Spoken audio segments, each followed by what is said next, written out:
Gagawa tayo ng isang putahe ng manok pero hindi tayo gagamit ng tomato sauce. Siyempre, pampalasa. Yung sekreto natin na hindi na sekreto, ibubuhos natin mamaya. Tara, simulan na natin.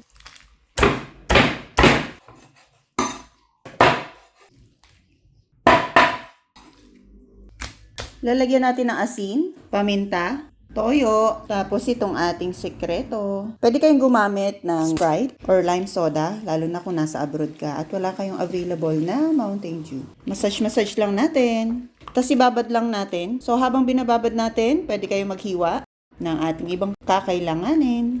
Gagamit tayo ng kamatis dahil hindi na tayo gagamit ng tomato sauce. So, hihiwain lang natin to. Tapos, aalisin natin yung buto. Optional yung pag-alis ng buto. Nasa inyo. Ako gusto ko talaga inaalis yung buto. Okay na to. Maglagay tayo ng mantika, carrots, potatoes, singkamas, konting salt, pepper. So, para dito pa lang, malasa na. Pan-fry lang natin. Ihahalo na natin itong ating bell pepper. Sa bandang huli, okay na to. Hanguin muna natin. Lagyan ulit natin ng mantika. Yung manok kanina na marinate natin, so salain lang natin. Tapos, ipan-fry lang din natin ng kaunti. So, kaya natin ito ipapan-fry dahil mas gusto natin na mas manuot ang lasa nito. Kasi nga naman, minarinate natin para magdikit yung lasa niyan. Tapos marang meron siyang caramelized effect. Hindi naman kailangan ng lutong-luto dito. So, halos lahat naman ng part ay medyo namula-mula na. Pwede na nating hanguin to. Painitin natin ang ating kawali. Pagka mainit na, lagyan na natin ng mantika, luya, sibuyas, at ang ating bawang. Salt, kamatis. Habang ginigisa ko to o hinahalo ko to, medyo dinidiin-diinan ko to para magkatas yung lasang kamatis. Lalagyan na rin natin ng annatto powder, pampakulay, dagdag aroma din. So kalahating sachet lang. Haluin natin para naman hindi matusta.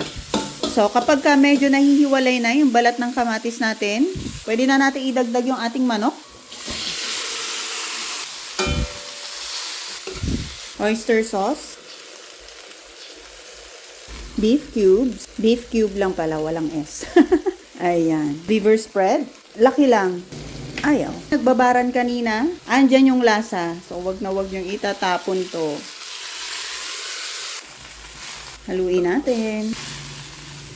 Dagdagan natin ng konting tubig. Lagyan natin ng tomato paste. Pampakulay. Dahon ng laurel. Ihabol natin.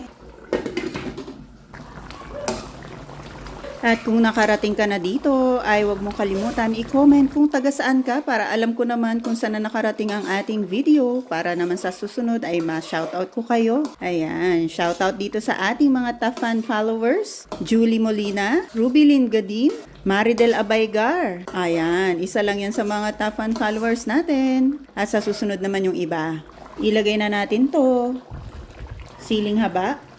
Haluin natin para mas lumambot pa yung ating mga gulay. Dito, pwede nyo nang tikman, ha? Lalagyan ko lang ng konti pang paminta. Konting asukal. Sa alat, okay na ako, ha? Ayan. So, i-check nyo na lang yung inyong mga patatas, carrots, tsaka tong singkamas. Yung singkamas, optional lang naman. So, kung gusto nyo rin maglagay ng green beans, mushrooms, ay pwede naman. Walang pumipigil sa inyo. Ayan. At talagang i-ready nyo na yung sinain nyo dito. At sigurado ko, sauce na sauce pa lang ay ulam na ulam na. Ayan. Tara, tikman na natin. Favorite ko tong leeg. Siyempre, yung balat ng manok. Ooh.